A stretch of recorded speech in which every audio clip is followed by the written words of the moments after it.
Welcome to Greek 2. Now, in this lesson, we're going to focus on the nouns of the third declension. In Dr. Black's book, Learn to Read New Testament Greek, this is chapter 17. Now, we've come all the way to chapter 15. Chapter 16 is sort of a review of the indicative mood. In fact, it's sort of a crash course in Greek morphology. So, I encourage you to take the time to read this chapter, not just once, not twice, but three, four times, and just try to get this concept in your mind of the lexical morpheme, the past time morpheme, the perfective reduplication, remember the perfect, pluperfect, the passive voice morpheme, future time morpheme, and of course the aspect morpheme, and then finally the this final or ending morpheme. The verb is indicative, subjunctive, imperative, or optative. We haven't come to the optative yet, but we will towards the end of this book. And then on page 110 of this chapter 16, there's also the eighth one, which is a large number of New Testament verbs are compound verbs, words composed of a simple verb and a preposition that has been added to it, and it is known as a prepositional prefix morpheme. So, lots here in this chapter. All those paradigms sort of come together. This is kind of like the heart of the book. This is where it's kind of divided. Typically, first semester kind of comes close to chapter 16, but the way our semester is laid out, I ended it earlier because it was just so much. And so take the time to go over this and how to identify the verb in the indicative mood. That section is also included in chapter 16. Now we come to the nouns of the third declension. Now, the third declension comprises a wide variety of stems, and you'll see that in just a few moments. There is a paradigm that we're going to focus on in just a moment. This is it right here in your books. It is on page 117. But then there are a lot of exceptions to the rule, and we'll look at that as well. But the third declension is to be analyzed, Dr. Black says, by observing both the stem and the inflectional suffixes, which are distinctive for this declension. So when you begin studying this, third declension are divided into classes depending on whether their stem ends in a consonant or a vowel. Remember, in English, A, E, I, O, U, sometimes Y, so also in Greek there are vowels. So consonant stems, nouns, are further subdivided into paradigms by the nature of the last phoneme of the stem. So most of the paradigms of the third declension are considered regular, as per Dr. Black, since their forms can be predicted on the basis of regular phonological rules. Only in a small number of words are alternative ways used for handling the conjunction of stem and suffix. So when you look at this, this is coming on page 117, this particular paradigm where you have the masculine, feminine, singular, plural, and then for the neuter, singular, plural. The way I memorized it is nominative, accusative, genitive, dative. And as throughout this course, that's how I presented. But you can do it this way, where it's nominative, genitive, dative, accusative, and that's fine too. But for masculine singular is S, sigma, the final sigma, S, A or N, as, os, on, E, C, or sin. Okay, the last new is sort of movable. Let me fix that a little bit. And then for the neuter, none for the nominative singular, a, none, a, os, on, e, sin, or si. So this is the typical paradigm for the third declension nouns, masculine, feminine, and neuter. Okay? But then basic paradigms of the third declension, as you noticed on the bottom of page 117, the vocative is not given, as Dr. Black mentions it, but if it's a soma type noun, the stem is somat. So soma, soma, somata, soma, somata, somatos, somaton, somati, somasin. Again, I'm going the nominative, accusative, genitive, dative. No vocative in these paradigms.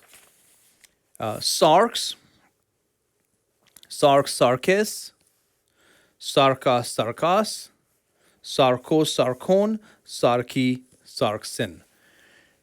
This is the sarx type third declension noun. Then there is the one for archon, or then there's the one for genos, and then basileos, and then polis.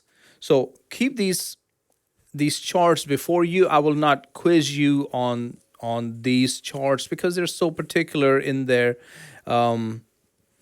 type, but nonetheless, they're worth knowing. And again, as Dr. Black mentions in the beginning of this chapter, chapter 17, they have the widest range of paradigms. So if you were to study an advanced level book on Greek grammar or New Testament Greek or Koine Greek grammar, it's a pretty big chapter on third declension. So here we're trying to combine all those things in this one singular chapter. So just be aware of that. It's a big subject, but for first level or first year Greek, this is enough. Okay. Something else here, when it comes to memorizing these third declension nouns, the way to do it is noun, singular noun, and then a genitive, singular, definite article, and then the meaning. For first and second declension, you didn't have to do that. But for this one, you do, because the genitive singular is kind of odd. Okay? That's why in the vocabulary on page 120 to 122, you will notice that it's laid out kind of weird. It's like not just the noun, definite article, and meaning, or just simply noun and meaning. It is noun and then another word and the definite article and then meaning. Is because when you memorize it that way, then when you come across this odd third declension type noun, you're able to understand the declension better because you already have memorized the genitive singular. Okay, so the nominative singular, genitive singular, definite article, and then the meaning. Okay, so let's look at some of those right here on page 120. Haima, which is your nominative singular, haimatos, which is your genitive singular, to, okay, which is, since it's a neuter, is the definite article, and then blood. Okay, haima gives us the word hematologist. Okay, thelema, thelematos, ta, will. Onoma, onomatos, ta, name. Onomatopoeia. That's a good way to remember that word. Pneuma, pneumatos, ta, which is spirit. And then for time's sake, go to page 121. The second category is the feminine nouns of the sarx type.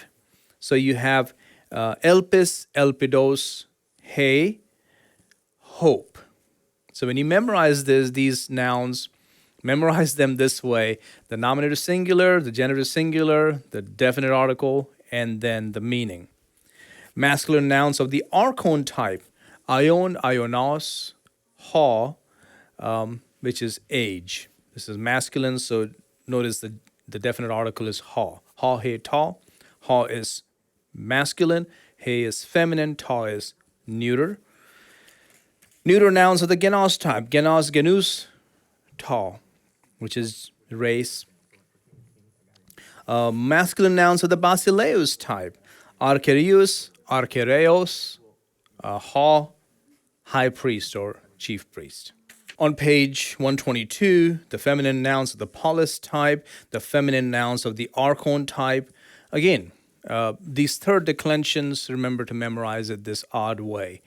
And then, of course, on page 119, the same thing with the amalgamations come in with the labials, the gutturals, the dentals, how when they meet the sin in right here, when they're meeting that dative singular, how that changes, into ipsi or ixi, or remains sigma when it's the dental.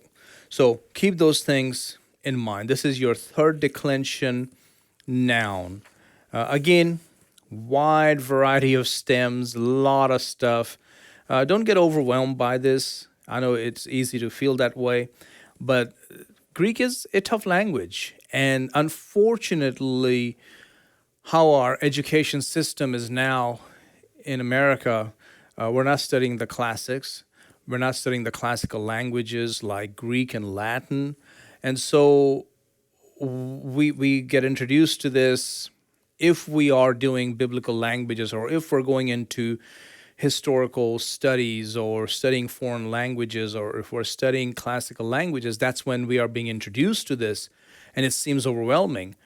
But that's just part of it, is because of our educational system, where the classics are gone. The classical languages are no longer included in the curriculum, so all this comes in new. But at one time, and we're talking about maybe 150 years ago, when classical languages were part of our educational curriculum before the public schools kind of became the norm, kids knew these things. And maybe they were not experts on it, but they knew how to understand and read this. And so a lot of that unfortunate that we have lost. But these are the nouns of the third declension.